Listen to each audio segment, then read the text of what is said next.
Get into more details. We can break this down and then we're going to roll it out. If you watch the video and he's walking up there to Chris Rock, when Will's right there, Chris Rock moves his feet in as if to stabilize himself. Now, some people say, "Oh, maybe he was just getting comfortable, or maybe he just readjusting." Like, why would you move yourself? Why would you move? If you look at that, you'll see that's not a normal movement. He knew what was coming. He braced himself, and he took the blow. Now, again, I believe at the end of the day, I'm going to just go ahead and tell it. I believe in a higher society. I believe it's a higher secret society out there, of elite society, to where things, they like to see us make a mockery of ourselves, white and black and in between, to suit their little fancies and desires. I know a lot of people probably didn't watch, well, I know people probably did watch Squid Games. But it's a little truth in everything. See how they had the elites, come over, they'll have their buy-ins and they'll bet on players and stuff like that and they'll die and everything. That's their form of... Listen, we got that petty money. See, a lot of people down here, they think they bred it because they think they make 6 G's. I mean, they make 6 figures, they make 100,000 or some shit. That's small money. That's small money to the elite. Hell, these people got more money than these freaking dudes that own these NBA, NFL teams. They're up there. Up there. I much have I can't even put my hand up high enough how much their financial status is. So, at the end of the day, there's some truth in that. I believe that. You don't have to believe it. Let's say, for instance, we have to understand we got to stop being lied to. I made a video I didn't make a video. I put it on Facebook probably about a month ago, where how everybody talk about Rosa Parks, right? Everybody hold the Rosa Parks. Oh, she didn't want to get up off the bus, and then they ended up taking her off, and then she became this iconic thing. It's rap songs made about her, soul songs made about her, and everything else. But when you do your research, and as technology comes out, you come to find out that Rosa Parks was not the person that did that. Actually, she wasn't even a first person. She was a stage person, and it was a teenage, younger, black, a little bit slightly darker, girl that did it. But they didn't want to use her for the face of the movement because she was pregnant and she was young and she had gotten in a little bit of trouble. So they felt as if that wouldn't help them in the court system. So they staged Rosa Parks. Do your research. They staged Rosa Parks to come in and sit on a bus, get told no, and go to jail, and then they start the movement. Then they start the rights movement. But Rosa Parks is in all the books. All the literature is about Rosa Parks. When really, that was just staged. And Rosa Parks was just a pawn. And somebody else put there on purpose. Because she was light-skinned, and she was older, and she fit the narrative that black people could use to push the agenda. You know what I'm saying? For that. Vice the other chick.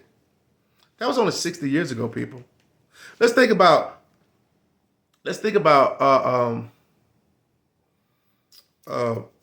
Christmas. Our parents have always told us, Santa Claus. Always told us about Santa Claus. Santa Claus bring you the present, Santa Claus doing this, Santa Claus doing that. I've told my kids that when they're young. Okay? Let me ask you a question. I'm just talking about for the most part. When did you start? When do kids in general stop? Why do they stop? Not when. Why do they stop believing in Santa?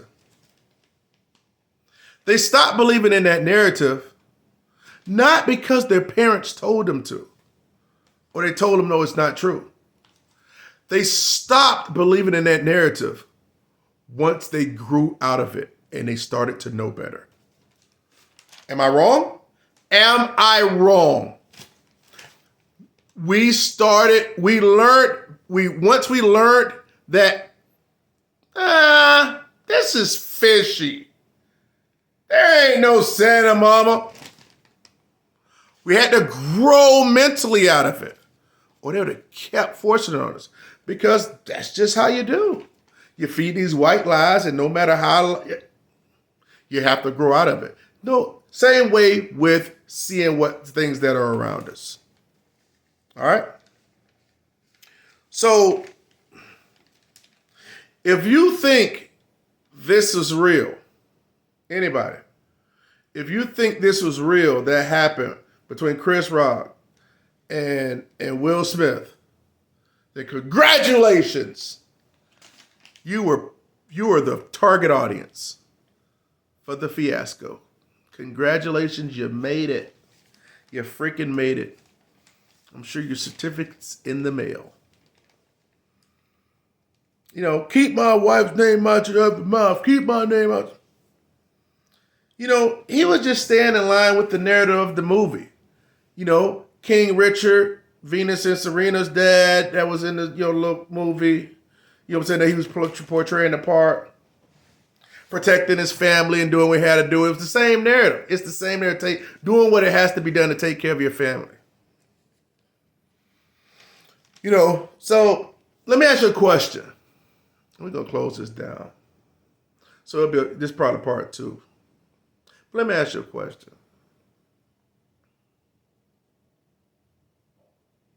Or I might just make him put it up under a short and put both videos up under there. Nevertheless, do you think, I might ask this question in the YouTube short. Do you think if it was Adam Sandler, one of Chris Rock's great friends, do you think if it was Adam Sandler that had made those jokes at that point in time, do you think that Will Smith would have got up and walked up and slapped Adam Sandler? Would he have slapped a white male celebrity at that event? At the Oscars? It's a 2-part question. Do you think he would have did it? And if you think he did, I think no. Because for one, I believe it was staged. And for two, and people told him to do that. And I don't believe the elite is going to sit up here and let his black ass go up there and freaking slap a white man. I'm going to tell you like that. It's just that damn simple. It's just that damn simple. The narrative of it's okay, no matter how prestigious and how uppity and successful these black guys are or these black entertainers are, I believe it's the agenda being pushed that, guess what, at the end of the day, they're emotional, reckless, and dangerous. And it's okay for them to hurt each other and freaking kill each other. So they push that freaking narrative. But guess what? It ain't 2 white guys up there doing that. It ain't 2 women doing it up there. It's 2 black guys. It's just pushing a negative image. That's just one of the reasons I believe. And I believe also, this is going to get deep. Some people might feel it. But, you know, I believe that it's actually a ritual. Yes. Yes. Like a humiliation type ritual. You know, don't ask me why. I ain't part of it. But if you ask, at the end of the day, Will Smith and Chris Rock got humiliated. For what reason? Reason unknown. But I believe that's the case. So, listen, it's going to be a cold day in hell before you pull something over on me. And I want to know from you guys, do you feel that it was real or fake? Do you feel if it was organic or was it staged? Reach down in your soul and answer honestly. What do you think? There's no right or wrong answer. You know, you can only believe what you believe. But at the end of the day, there's a truth out there. Chris Rock doesn't want to press charges. Of course you don't. It's not in the plans for you to press charges. You know? Jim Carrey said, hell, he'll sue him for $200 million the next morning. No security, no nothing was there. At the Oscars, that's a white event, you know? Tell me what, no security's there? You're just gonna let Two black dudes just get up there and just slap each other, slap and just do what they want to do? Doubt it. Doubt it. You know? So, listen, guys. I just wanted to put my little spin on it. You know? I don't believe nothing. When it just this type of stuff, I use my own head. I don't let people tell me what to do. It goes deeper than that. It goes into politics as well. But we ain't going to talk about that. We can talk about it later, though. So, that's the deal. Also, when he said, when Will Smith was walking up to him, he said, Richard. What did he say Richard for? Listen to it. He went, Richard. Oh, Richard. What did he say Richard for? Is that a key word? What are you saying Richard for? So many questions. So many questions. But again, the other chick was in the frame so you can see her emotions while he cursed out Chris Rock. Oh, you saw the emotion? So you see the emotion and him cursing, so it's overwhelming you. It's like, it got to be real. They're gonna put this nonsense on TV. I'm glad I didn't end the video. Let me ask you a question.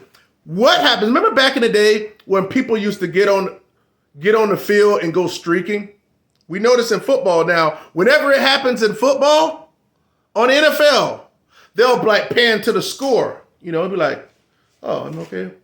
Why is it going extra long, like it's a break or something? And you want to know why? Because even though somebody jumps on the field when they're getting ready to make a play, and they're getting ready to hut and go, they have the ability to not let us see it because they don't really want to reward the bad behavior from the person and encourage the bad behavior. Now, unfortunately for them, they can pan away to another, the broadcast can pan away and we never see the individual. But with technology, people are always recording. They're going to put it on social media anyway, but it's not going to mess up the broadcast. My point is, if they cannot let us see streakers that jump on the field and run all by the players, if they can stop us from seeing that, they can stop us from seeing nonsense like that happen. They chose to let us see it. They didn't stop it, didn't pause it, didn't nothing, whatever. You didn't see security come in, contact people. They just let it keep going like it wasn't nothing. So don't be misled, people. I'm not asking you to believe what I believe. But I'm asking you to question some things. I really want you to question things in life. It don't have to be everything, but just question some things. Don't believe everything you hear. You know, big shout out. I want to send a big shout out because there's only one content creator. You know what I'm saying? He's pretty big time. Ringo TV at Black Male TV. He do a lot of reactions and stuff like that. You know, he's the only one that really been spitting that real and saying about how fake it was. He's got a nice platform. I don't agree with everything he say. I don't agree with everything freaking, damn near what I say. But I like his content and I like the fact that he's transparent. I like when people go against the grain, against the narrative, not just for no reason, but it got to make sense. So I'm going to give a shout out to him, because, I use a couple points that I agree with, that from his video that I saw earlier, but everything that I actually had saw and took like to anyway. And some things I added that he didn't mention, you know what I'm saying? But, I just want to give a shout out to him because I ain't in the business of stealing nobody's shine. So that's what's up, guys. Hope you enjoyed the video. I want to know from you guys. For one, press the like or don't press the like. Don't matter to me. If you want to help me get out there, do so. But what I want to know is, do you think it was rigged or not? Do you think it was staged or do you think it was organic? And why? I want to know why. Or what was the pressing point for you to think it was real or that it was staged? Okay? So yes or no, and why? I appreciate you guys for watching. Another episode of Flawless Fantasy Football. I ain't talking about this test no more, but I will jump in the comments. Holla at your boy. Like, comment, subscribe. Peace. Share the video.